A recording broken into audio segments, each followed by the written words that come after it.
Hi, and welcome to the latest ATP Enable podcast. We have a really interesting episode today, got some interesting people to talk to. Obviously, if you've seen previous episodes, you'll know that Richard and the team at ATP Enable are really shaking up the world of digital inclusion and online child safety. So, Richard, do you want to do a quick introduction? Yeah, hi, morning, thanks Charlotte. So I'm Richard, I'm one of the co-founders and directors at ATP Enable. We're everything secure SIM and content filtered and protected. So yeah, it's our focus to make sure that those are online, are protected and kept safe, and giving access to those that don't have it an ability to be online. Perfect, thank you. And with us today, we are really privileged to have Paul Finnis, the founder of the Digital Poverty Alliance Group, and you're also Strategic Director for unconnected.org. When doing the research for this podcast, had a good look at your LinkedIn profile, as we do, and you talk a lot about people, planet, mental health, well-being and family. Can you tell us a little bit about those passions and those drivers and a bit of your background? Yeah. I know we've only got 20 minutes, so I'll try and counting. Yes, exactly. I'll try and be quick. It was mental health actually that brought me into working with charities. I can say my brother suffered from schizophrenia, and I found his ability to interact with services around at the time was extremely difficult. And so I felt like more needed to be done, and so that's always been a real passion for me, and that brought me into the sector many years ago. I think this combined at the time with me working for companies like everybody else. I was working for companies and things, and I don't know, I just didn't feel it. I didn't get it, and so I'd done some volunteering and really enjoy. I remember getting like £1,000 once from a charitable trust and thinking, wow, this is fantastic. And we took the kids off. We had a thing where we took kids off for a day to the beach and to Thorpe Water Park and that kind of thing. I remember thinking, yeah, this is the kind of thing I want to do more of and things. And then I ended up actually mainly working around education, mainly in UK and in Vietnam for a long time, and really enjoyed again seeing kids move on, getting on. I came back to UK in 2015 and. In Asia had just moved on with the whole kind of digital thing, and I came back here and I thought, it's all what's going on? Yeah, no, it all felt really kind of, like we hadn't moved on at all. I live about an hour out of London, and the connectivity alone on my phone, let alone anything else, was miserable. Oh, it's very frustrating. Exactly. So everybody knows about that, and I thought, well, but so luckily, Learning Foundation were looking for a new CEO at the time, and I thought this was perfect because it was a mix of education and schools, but then particularly around technology. And one of the things I loved about all of that is there's something for me about technology being I had a picture in my head. If I could, any 14-year-old with a laptop in their bedroom or wherever they are, at that point, if they've got the connectivity and the skills and everything else, they're the same. It doesn't matter where they live. It doesn't matter who they, who they live. Equalizer. Yeah. It really feels like that. How they use it and what they use that opportunity to do, of course, is always down to the individual and their family and things. So there's lots of work around that as well. So I'm not saying it's a silver bullet, but it just felt like a really great way to go. Unfortunately, schools, usual problem, no money, whatever. During that time, I found that because one of the things for schools about introducing technology was about them, the kids having devices to take home with them. And so schools wanted to find out how many kids had this kind of thing anyway. Yeah. And what we continued to find, is that 50%, sometimes more, of school kids had nothing at home, no connectivity, nothing at all. So there was no point in giving them a device if they had no connectivity at home and that kind of stuff. Yeah.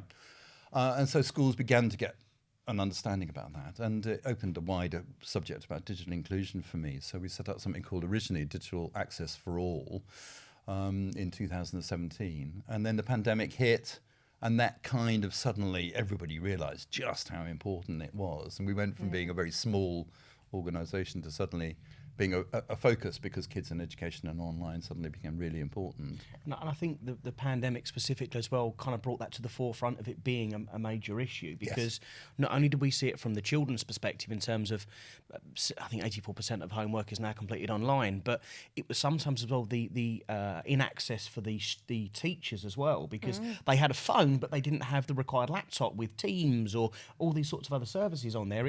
oh no, everything's done on my phone. So you couldn't do Word documents and complete homework and grade things. So yeah, that pandemic really kind of brought that to the forefront of the size of the problem that's still here now. Yes. We did one of the early things that digital. So we set up something called Digital Poverty Alliance, which really just to say, look, there's 2 million youngsters out there at least who are not connected or not connected well enough. So they might have got something, but they haven't got everything they need and things. And one of the early things we did because of the pandemic was exactly that. What we did was to do a survey with teachers. And we found that more than half said that they had either nothing at home or not the things that they needed. So we thought, so this problem is much more complicated than it looks. But you think adults, I guess, have all of that? Don't you just sorted? assume it? Yeah, but teaching families of teachers are just the same as any other. Some, I guess, quite wealthy, and others that living in poor communities are probably less likely to have everything they need and stuff. So we felt like you can't just chuck devices at this problem. You need to give this some sort of serious thought and stuff. So we felt like the Digital Poverty Alliance was a way of bringing everybody together to think about that, whether it was a DFE, but health. DWP, all of that kind of thing as well. No, it's interesting. It's a bigger, more complex problem, isn't it? And on the last episode, we spoke to Jess Flack from Essex County Council, and we talked a lot about digital inclusion. But obviously, it's not just enough to connect those children and families and teachers. There's a protection requirement there as well, because obviously, when they get online, it could potentially expose them to inappropriate content. And if it's the schools and education authorities that are providing that equipment. So what's your perspective on that, Paul, if you want to go first? Yeah. Well, at the Learning Foundation, we were working predominantly with schools and reaching to youngsters and families through the schools. And to a certain extent, we were able to relax a little bit on that side because schools have the responsibility around things like prevent and things, and were taking whatever actions they needed to around about that and stuff. It could have been a lot easier, couldn't it? And that's why I absolutely love what Richard and ATP Enable and Ben at Digital Inc are doing, just making that so much of a simpler thing, because how can you work out what it is exactly that you need to protect them from? I'll come back to that later on. Some extraordinary examples and things. I also, so this is a very personal thing, by the way. There has to be a balance for me around protecting, but not making sure that every box is ticked and everything is before you respond to the problem. The reality is that kids are learning now. And during the pandemic, do you remember there were lots of the kids who were coming up to GCSEs and A-level, all of that, And I thought, well, you can wait for another 3, 4, 5, 10 years until all these things are fixed. Or what you can do is try and find a median way, which means that the protection is as sorted as it can be, but alongside good advice for the kids and things as well. So I have very mixed feelings about that, trying to balance urgency around protection and things. But obviously, I like you, I've got 2 youngsters as well, and I know full well how difficult it is. I mean, I think I know what I'm talking about a bit. But have you ever tried to, when they get their iPads or whatever it is, you don't know what you need to protect them from, kind of thing. Do you know what I mean? You can give them a YouTube Kids, which is dreadful compared to YouTube, for instance, but that's... It's best endeavours, I think, because nothing's ever 100% proof. You just do the best you possibly can, because nothing's ever 100% safe. I think we're seeing the latest Ofcom regs around the Online Safety Act, the 40 new points in terms of what they need to do to protect children. But kids are smart, and we've seen examples of creating Snapchat accounts. So what the kids were doing, because the parents were putting settings on there to protect them and doing their best, was they delete that account, open a new account under a new username, and all the settings were gone. So as much as the corporations can do, kids will always be smart. And I had an instance with my wife's half sister, where the parents through discipline said, no, you're not going to have access to the iPad. But she realised that she could use Siri to respond to the messages, even though it was locked. And I thought, great. I mean, that's so ingenious. But you can only do so much. And I think, Paul, we've mentioned before when we've sat with Ben that there's that fine line between what's worse is not having access at all or having unsecure access in terms of the sort of demographic that has access to that, where they didn't have access to online before, are potentially the worst to be coerced into attending certain groups, and we see a lot now with pro-anorexia, pro-suicide, and it's worrying. So I think it's the fine balance, and we come back again to funding's the big point. If budget was no option, great, you've got technology out there that would support this, would protect the children, make it age appropriate, as we said. My youngest is 5, my oldest is 8. They can look at different things because they're getting a little older, but you also need to give them an element of real world experience as well. You can't stop everything, but you need to give them. It's that learning curve with anything. You do your driving test, you learn beforehand, and at some point you've got to release them and say good luck, and we've done our best. And I think it's the same thing with online as well. Because it's that education, isn't it? It's I've got 3 older children now. They're kind of the other side of all of that, but trying to educate them, especially when they were growing up, because things were morphing so quickly.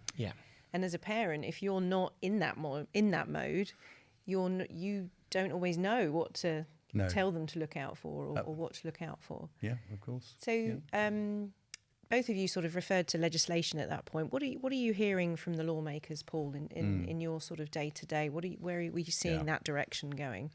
Well, it's something that Digital Poverty Alliance did in quite a lot of detail. This is a couple of years ago now, because we thought we needed to, first of all, understand what's going on. So we did a lot of work around research, what's research is out there. And you'll be surprised, pre-pandemic, almost nothing actually about access. And there were odd things like, for instance, the UK, and actually to a certain extent the rest of the world now too, used to judge, the question they used to ask about internet access was, have you at any time in the last 3 months accessed the internet, yes or no? And that was the only question that was being asked, right? And so, because most people would say yes, because even if you had no device at home and stuff, you might be signing on, you might be going to internet, you might be, borrowing a phone to, that kind of thing and stuff. And so you get these kind of distortions. So it looked as though everybody was kind of okay and things, and the reality, they weren't at all.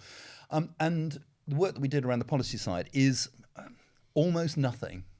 Almost nothing. There was some work around this in 2014. There was an act that came out then, but almost nothing followed that up. There was almost no work done at all. And if you read it now, it looks like exactly would be perfect, if it was in place now and things. And one of the other decisions we came to at the Digital Poverty Alliance was that we can't. We're not going to achieve anything now. Yeah. Right. With the election coming up and things, so that all has to go on the back burner. If I was going to be political for a minute, I would just say that I hear very, very little really from the Conservatives. I see them trying to put the onus always on the corporates to do what they can do. So not doing it through legislation. I mean, even if the online safety bill, for instance, is all about what TikTok and others need to be doing to manage it, rather than them trying to inject anything on their own. But hearing lots of good things from the Labour Party, I have to say, I'm a Labour Party member, so I'd have to be honest about that. But exactly, full disclosure. But the reality is that they've been working on this for years now, and I'm really hoping. I have no idea, but I'm really hoping that we'll see that appear in their manifestos later on this year. And how does what's going on in the UK in that regard compare to what's going on in other nations and countries across the globe? Because you mentioned when you came over in 2015 that you were surprised at how backward we were in comparison to Asia. So obviously that was 9 years ago now. Yes. How do you see our current performance? Yeah. I think not good. Not good. Not good. No. You're using the sort of teaching example. I could do better. I think really, absolutely. You're probably even worse than that. Actually, could pay attention a bit more often. No, the answer is that actually most countries are struggling in this space because it is all.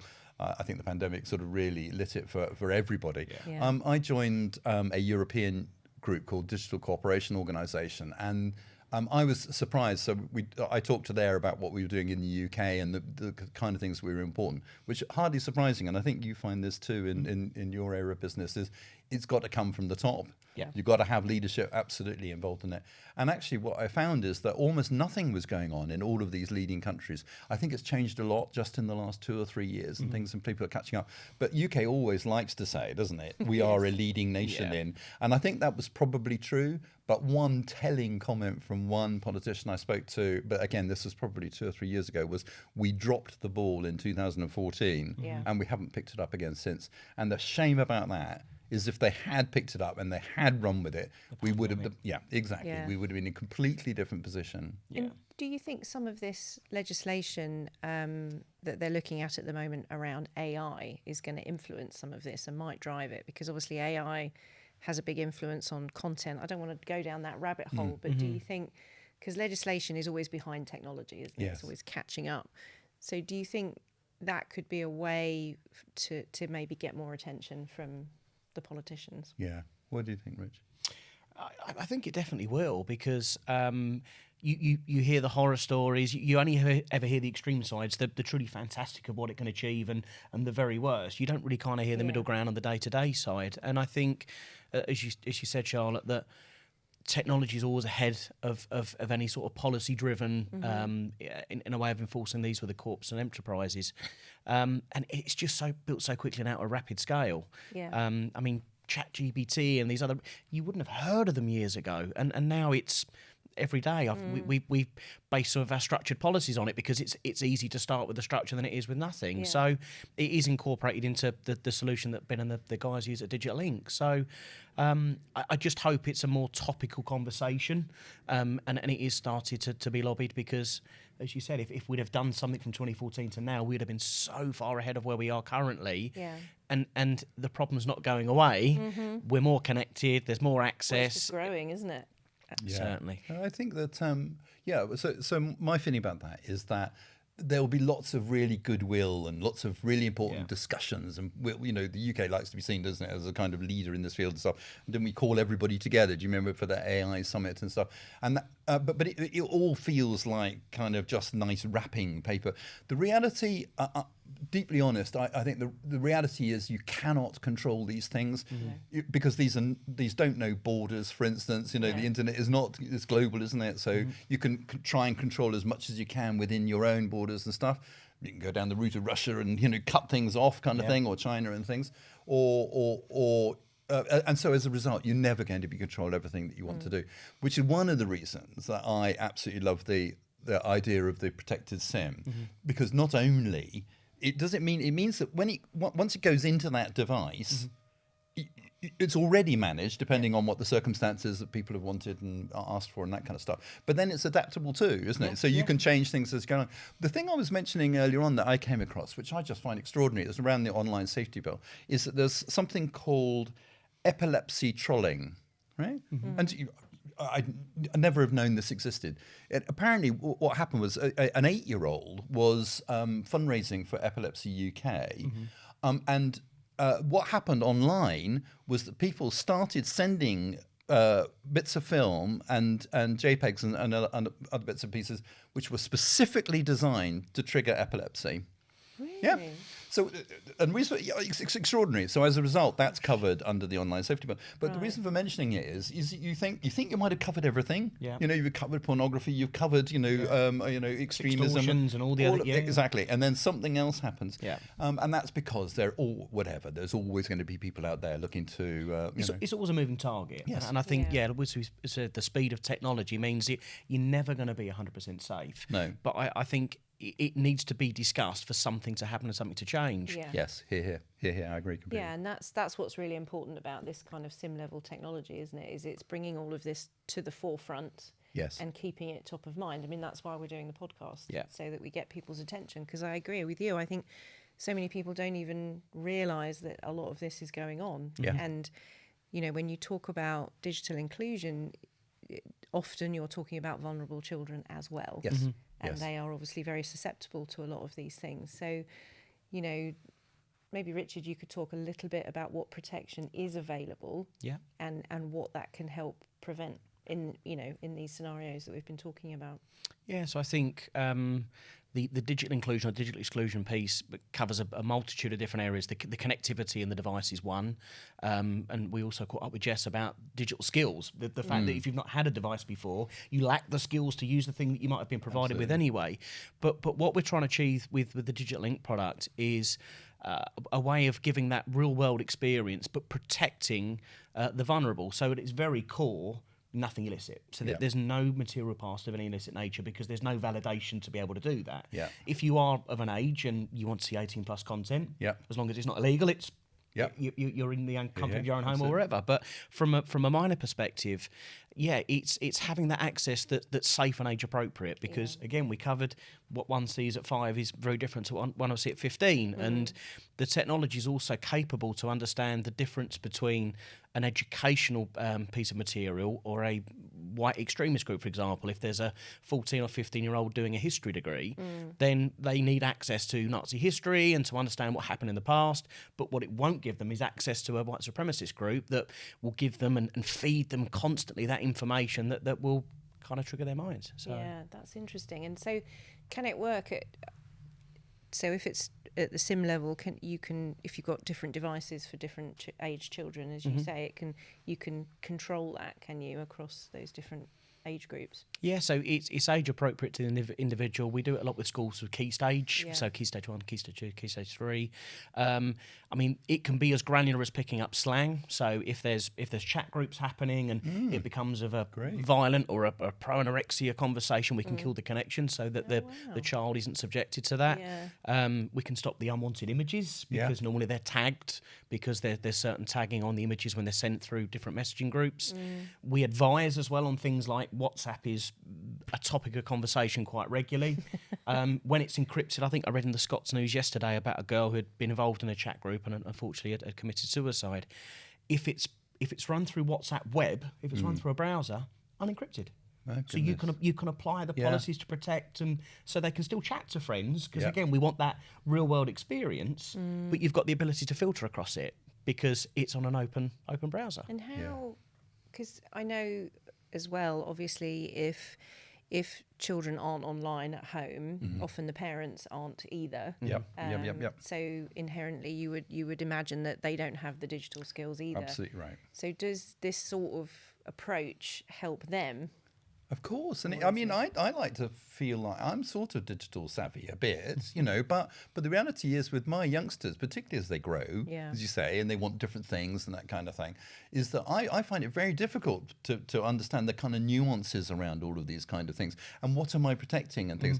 There was a kind of morning breakfast news show the other day where they brought together mums and parents of youngsters who committed suicide for some reason or other, around or being the subject of violence and stuff because of something online and stuff. And I remember Brianna Gay's mum, who's just been brilliant, hasn't she? She's just been wonderful, saying, "All I want is to be able to go and buy a phone for my 12-year-old and know that they're fine."